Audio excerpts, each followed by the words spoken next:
Assalamualaikum warahmatullahi wabarakatuh. Di dunia yang penuh dengan suara manusia, penilaian tidak pernah benar-benar berhenti.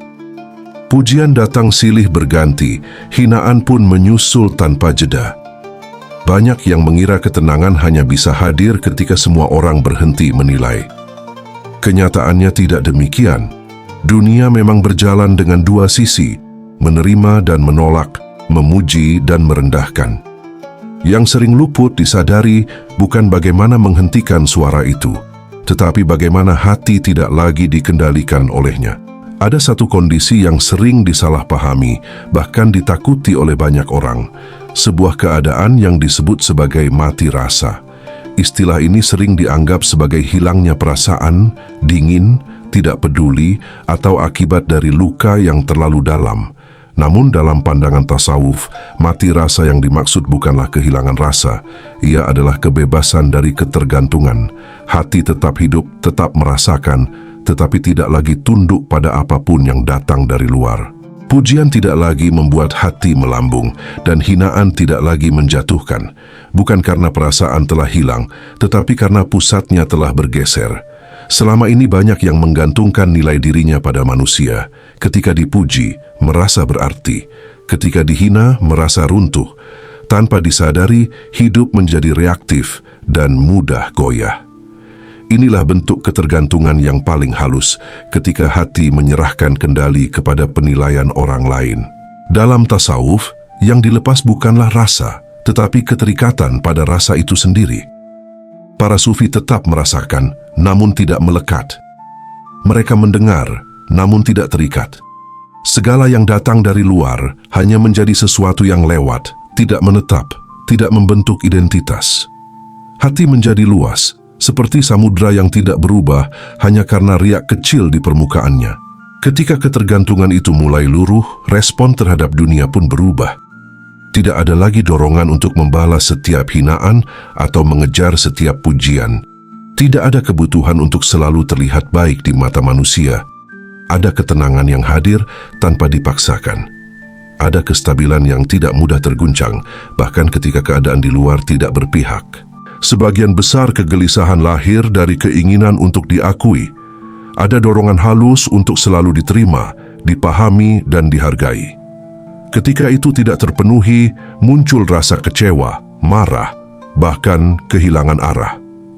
Dalam keadaan seperti ini, hati seolah bergantung pada sesuatu yang rapuh, sesuatu yang bisa berubah kapan saja, karena manusia tidak pernah benar-benar tetap dalam penilaiannya. Tasawuf mengarahkan hati untuk tidak lagi bergantung pada yang berubah-ubah, bukan dengan cara menjauh dari kehidupan, tetapi dengan cara melihatnya secara berbeda. Apa yang datang dari manusia tidak lagi menjadi sumber nilai. Hati perlahan kembali kepada Allah sebagai satu-satunya pusat yang tidak berubah. Dari sana muncul rasa cukup yang tidak bergantung pada siapapun. Ketika hati sudah tidak lagi mencari validasi, ada ruang yang sebelumnya tidak pernah terasa. Ruang yang tenang, luas, dan tidak mudah terusik. Perasaan tetap ada, namun tidak lagi menguasai. Pikiran tetap berjalan, namun tidak lagi mendikte. Segala sesuatu berada pada tempatnya, tanpa berlebihan, tanpa kekurangan. Mati rasa dalam makna ini bukanlah kekosongan, ia adalah kejernihan. Sebuah keadaan di mana hati tidak lagi dipenuhi oleh suara luar, sehingga mampu mendengar sesuatu yang lebih dalam. Bukan tentang menjadi tidak peduli, tetapi tentang tidak lagi diperbudak. Bukan tentang menutup diri, tetapi tentang kembali utuh tanpa bergantung pada penilaian siapapun. Di balik semua itu, ada satu kesadaran yang perlahan muncul, bahwa yang selama ini dikejar dari luar tidak pernah benar-benar mampu mengisi apa yang ada di dalam. Dan ketika pencarian itu berhenti, hati tidak menjadi kosong.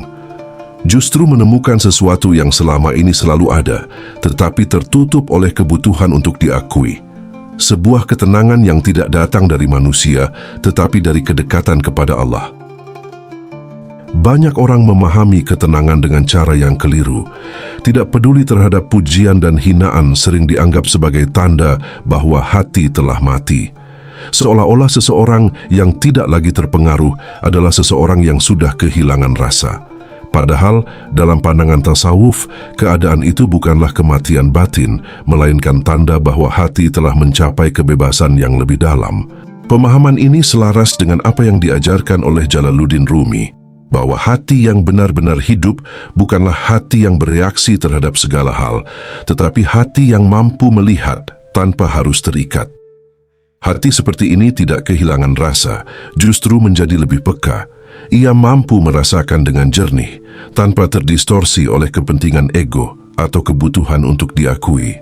Perbedaan antara mati rasa dan hidup yang merdeka terletak pada kesadaran. Mati rasa adalah kondisi ketika hati tertutup, tidak mampu merasakan kedalaman makna, tidak mampu menangkap kehadiran. Segalanya terasa datar, kosong, dan terputus. Sementara itu, hati yang merdeka justru sangat hidup. Ia merasakan, memahami, dan menyadari setiap yang hadir, tetapi tidak menjadikannya sebagai sesuatu yang harus dimiliki atau dipertahankan. Ketika pujian datang, hati tetap merasakannya.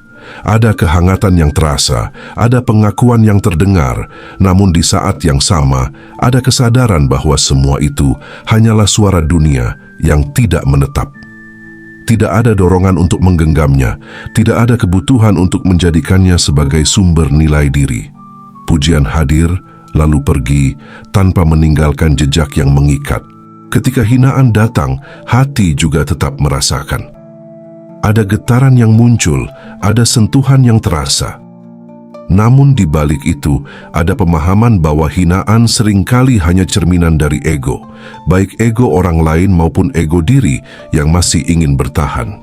Hinaan tidak lagi menjadi sesuatu yang harus dilawan atau ditolak. Ia hanya dilihat, dipahami, lalu dilepaskan. Dalam keadaan seperti ini, tidak ada satu pun yang benar-benar masuk dan menetap di dalam hati.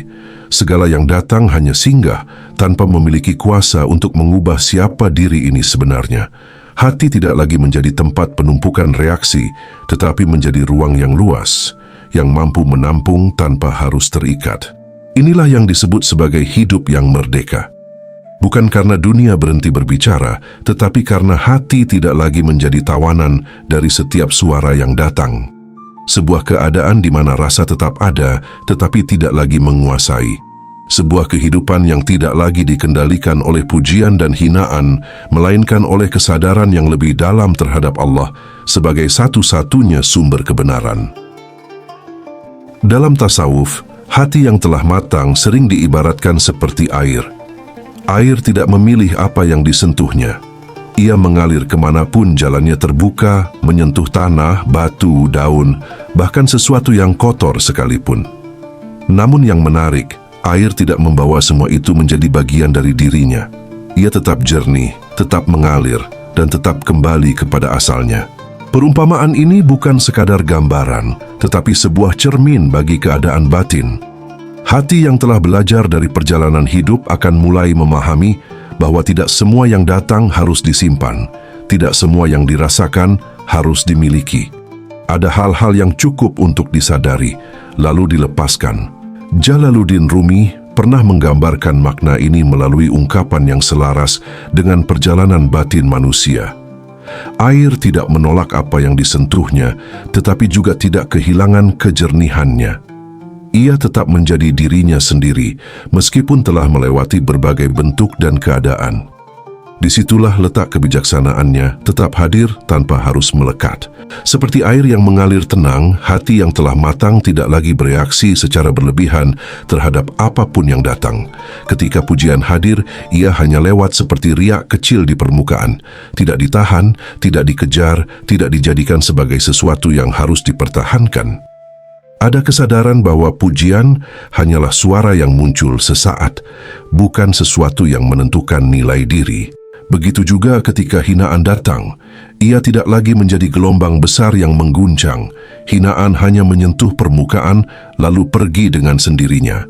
Tidak ada usaha untuk melawan secara emosional, tidak ada dorongan untuk membalas. Hati tetap tenang, karena memahami bahwa apa yang datang dari manusia tidak pernah benar-benar menetap. Validasi pun demikian, banyak yang tanpa sadar menggantungkan dirinya pada pengakuan orang lain. merasa cukup ketika diakui, dan merasa kurang ketika diabaikan. Namun hati yang seperti air tidak lagi bergantung pada itu. Validasi datang, tetapi tidak dipegang. Ia lewat begitu saja tanpa meninggalkan jejak yang mengikat. Di balik semua itu, ada satu kesadaran yang terus hidup, bahwa apapun yang datang dari manusia tidak pernah benar-benar mampu menentukan siapa diri ini sebenarnya. Penilaian bisa berubah, pandangan bisa berganti, dan ucapan bisa berbeda setiap waktu. Jika hati bergantung pada itu, maka hidup akan selalu berada dalam ketidakstabilan. Air mengajarkan sesuatu yang sederhana tetapi dalam. Ia mengalir tanpa memaksakan arah, tetapi selalu menemukan jalannya. Ia menyentuh banyak hal tetapi tidak kehilangan dirinya. Ia turun ke tempat yang rendah, tetapi justru dari sanalah kehidupan tumbuh. Dalam diamnya, air membawa pesan bahwa kekuatan sejati tidak selalu terlihat keras, tetapi hadir dalam kelembutan yang konsisten. Hati yang meneladani sifat ini akan menjadi luas dan tenang. Tidak mudah terseret arus, tetapi juga tidak melawan dengan keras. Ia hanya mengalir sesuai dengan ketetapan Allah, menerima tanpa harus terikat, dan melepas tanpa rasa kehilangan. Dalam keadaan seperti ini, hidup tidak lagi terasa berat, karena tidak ada yang benar-benar digenggam secara berlebihan. Seperti air yang kembali ke samudra, hati pun perlahan kembali kepada sumbernya. Tidak lagi membawa beban dari apa yang telah dilewati. Tidak lagi menyimpan sisa-sisa penilaian manusia. Yang tersisa hanyalah kejernihan, kesadaran, dan ketenangan yang tidak bergantung pada apapun selain Allah. Di balik semua reaksi terhadap pujian dan hinaan, ada satu hal yang sering tersembunyi, namun sangat menentukan. Bukan kata-kata orang lain, bukan situasi di luar, tetapi sesuatu yang ada di dalam diri. Sesuatu itu adalah ego, atau dalam tasawuf disebut sebagai nafs.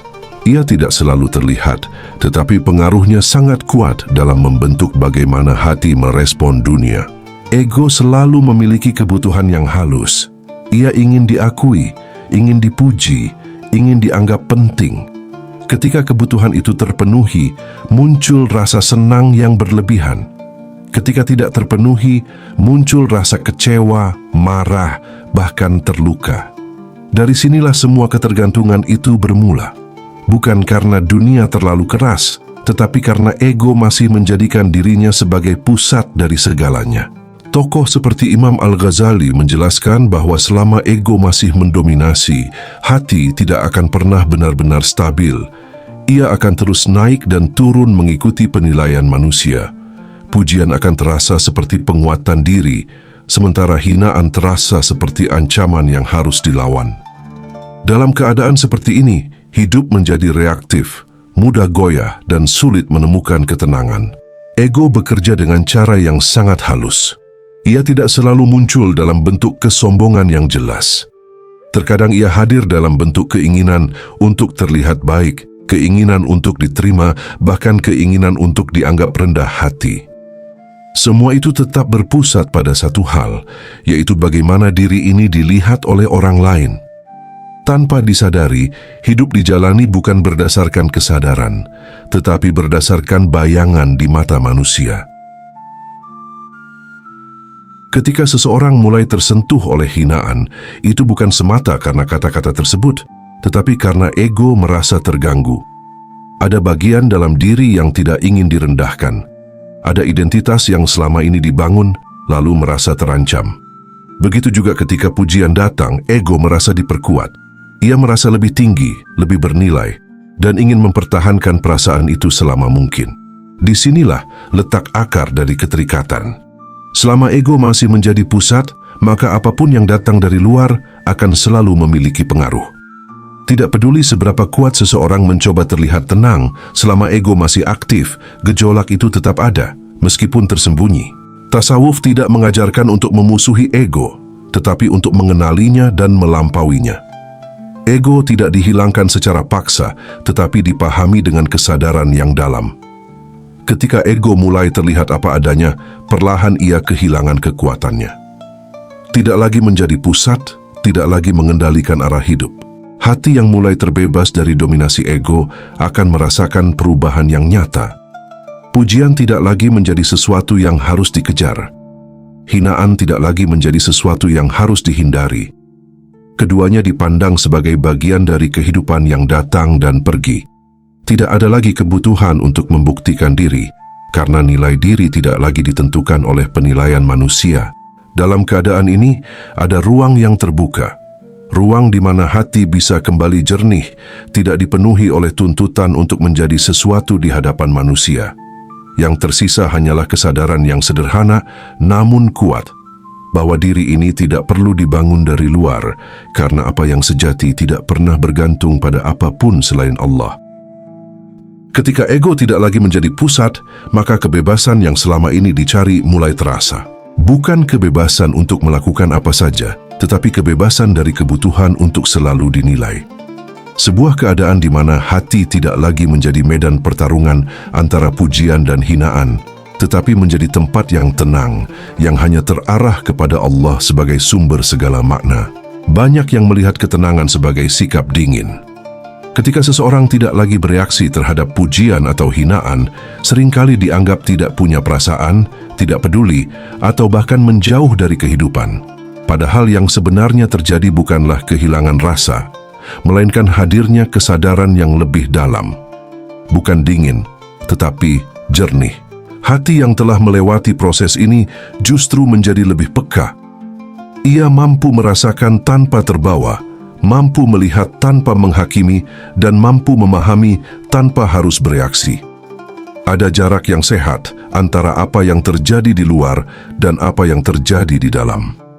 Jarak ini bukan untuk menjauh, tetapi untuk menjaga kejernihan. Kesadaran seperti ini tidak muncul secara tiba-tiba. Ia tumbuh dari pengamatan yang terus-menerus terhadap diri sendiri, melihat bagaimana emosi muncul, bagaimana pikiran bereaksi, dan bagaimana ego mencoba mengambil alih. Dalam pengamatan itu, perlahan muncul pemahaman bahwa tidak semua yang dirasakan harus diikuti, tidak semua yang muncul harus dipercaya. Jalaluddin Rumi sering menggambarkan keadaan ini sebagai kejernihan hati. Ketika hati jernih, ia seperti cermin yang mampu memantulkan apa adanya tanpa menambah atau mengurangi. Ia tidak menyimpan bayangan, tidak menahan kesan, dan tidak membiarkan apapun mengotori permukaannya. Segala sesuatu terlihat jelas, tetapi tidak meninggalkan bekas yang mengikat. Dalam keadaan seperti ini, respon terhadap dunia menjadi sangat berbeda. Ketika dipuji, tidak ada dorongan untuk membesar-besarkan diri. Ada kesadaran bahwa pujian hanyalah pantulan dari sudut pandang manusia. Ketika dihina, tidak ada kebutuhan untuk membela diri secara berlebihan. Ada pemahaman bahwa hinaan seringkali lahir dari keterbatasan pandangan. Ini bukan berarti menjadi pasif atau tidak memiliki sikap. Justru sebaliknya, kesadaran yang tinggi membuat setiap respon menjadi lebih tepat. Tidak tergesa-gesa, tidak dipenuhi emosi, dan tidak didorong oleh ego. Setiap tindakan lahir dari ketenangan, bukan dari reaksi. Hati yang sadar tidak lagi mudah terseret arus. Ia tetap tenang di tengah keramaian, tetap stabil di tengah tekanan. Bukan karena dunia menjadi lebih ringan, tetapi karena cara melihatnya telah berubah. Apa yang sebelumnya terasa berat, kini hanya terlihat sebagai bagian dari alur yang tidak perlu dilawan. Kesadaran ini juga membawa kelembutan, bukan kelembutan yang lemah, tetapi kelembutan yang kuat. Tidak mudah tersinggung, tidak mudah marah, dan tidak mudah terseret konflik yang tidak perlu. Ada kemampuan untuk memahami tanpa harus setuju dan menerima tanpa harus menyerah. Di dalam hati yang seperti ini, tidak ada kebutuhan untuk membuktikan diri kepada siapapun. Tidak ada dorongan untuk selalu benar di hadapan manusia. Yang ada hanyalah kejujuran terhadap diri sendiri dan kesadaran bahwa segala sesuatu berada dalam pengawasan Allah. Dari sana muncul ketenangan yang tidak dibuat-buat dan keteguhan yang tidak mudah goyah. Bukan dingin, tetapi sangat sadar.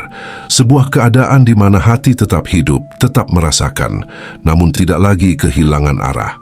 Sebuah kejernihan yang membuat seseorang tetap hadir sepenuhnya, tanpa harus terikat pada apapun yang datang dan pergi dalam kehidupan. Dalam tasawuf, keadaan hati yang tidak lagi terikat pada pujian dan hinaan bukanlah sesuatu yang muncul tanpa arah. Para ulama dan sufi telah menjelaskan perjalanan ini dengan istilah-istilah yang menggambarkan proses batin secara bertahap. Istilah ini bukan sekadar konsep, tetapi peta yang membantu memahami apa yang sebenarnya terjadi di dalam diri. Salah satu yang paling dikenal adalah zuhud. Zuhud bukan berarti meninggalkan dunia secara fisik, tetapi melepaskan keterikatan hati terhadap dunia. Termasuk di dalamnya adalah penilaian manusia. Hati tidak lagi bergantung pada pujian untuk merasa bernilai dan tidak runtuh karena hinaan. Dunia tetap dijalani, tetapi tidak lagi menjadi pusat. Kemudian ada ikhlas. Ikhlas adalah melakukan sesuatu tanpa mengharapkan balasan dari manusia. Tidak mencari pengakuan, tidak mengejar validasi, dan tidak menjadikan respon orang lain sebagai tujuan. Segala yang dilakukan hanya tertuju kepada Allah. Dalam keadaan ini, hati menjadi ringan karena tidak lagi membawa beban harapan dari makhluk. Selanjutnya adalah tawakal. Tawakal adalah menyerahkan hasil sepenuhnya kepada Allah setelah melakukan usaha. Tidak lagi gelisah terhadap bagaimana orang lain akan menilai. Tidak lagi khawatir terhadap penerimaan atau penolakan. Ada keyakinan bahwa apapun yang terjadi berada dalam ketetapan Allah dan itu sudah cukup. Tokoh seperti Al-Ghazali banyak menjelaskan bahwa ketika hati mulai menghidupkan sifat-sifat ini, ketergantungan kepada makhluk akan perlahan melemah. Yang sebelumnya terasa sangat penting, perlahan kehilangan pengaruhnya. Bukan karena dunia berubah, tetapi karena hati tidak lagi menggantungkan diri padanya. Ada juga konsep fana yang sering disalahpahami. Fana bukan berarti hilangnya keberadaan, tetapi hilangnya ego sebagai pusat. Tidak lagi melihat diri sebagai sesuatu yang harus dibesarkan di hadapan manusia. Tidak lagi hidup untuk mempertahankan citra. Yang tersisa adalah kesadaran yang terhubung kepada Allah tanpa perantara kepentingan diri. Dalam perjalanan ini, hati tidak menjadi kosong, tetapi justru menjadi penuh dengan kesadaran. Setiap istilah dalam tasawuf saling terhubung, membentuk satu arah yang sama, melepaskan ketergantungan pada yang sementara dan kembali kepada yang abadi. Dari sana muncul ketenangan yang tidak lagi bergantung pada apapun di luar. Ketika zuhud mulai hidup, dunia tidak lagi menguasai. Ketika ikhlas tumbuh, beban harapan mulai hilang. Ketika tawakal menguat, rasa takut terhadap penilaian manusia memudar. Dan ketika fana mulai tersentuh, ego tidak lagi menjadi pusat yang mengendalikan. Semua ini bukan tujuan akhir yang harus dicapai sekaligus, tetapi proses yang berjalan perlahan. Setiap langkah membawa perubahan, setiap kesadaran membuka lapisan baru. Hingga akhirnya hati menemukan satu keadaan yang selama ini dicari, bukan dari luar, tetapi dari dalam. Sebuah ketenangan yang lahir karena tidak lagi bergantung pada siapapun selain Allah. Pada akhirnya, apa yang selama ini disebut sebagai mati rasa bukanlah kehilangan perasaan, tetapi perubahan cara hati merespon kehidupan. Bukan menjadi dingin, tetapi menjadi sadar. Bukan menutup diri, tetapi tidak lagi menggantungkan diri. Pujian dan hinaan tetap datang, tetapi tidak lagi menentukan arah. Semua hanya lewat, tanpa menetap, tanpa menguasai. Akar dari semua kegelisahan ternyata bukan dunia di luar, tetapi keterikatan di dalam. Ketika ego masih menjadi pusat, maka setiap kata dari manusia akan terasa begitu kuat. Namun ketika hati mulai kembali kepada Allah, ketergantungan itu perlahan hilang. Yang tersisa adalah ketenangan yang tidak mudah goyah, karena tidak lagi bergantung pada sesuatu yang berubah-ubah. Hati yang merdeka tidak berarti tidak merasakan, tetapi mampu merasakan tanpa kehilangan kendali. Ia tetap hidup, tetap peka, tetapi tidak mudah terbawa. Ia tidak lagi mencari nilai dari luar karena telah menemukan sumbernya di dalam hubungan yang lebih dalam dengan Allah.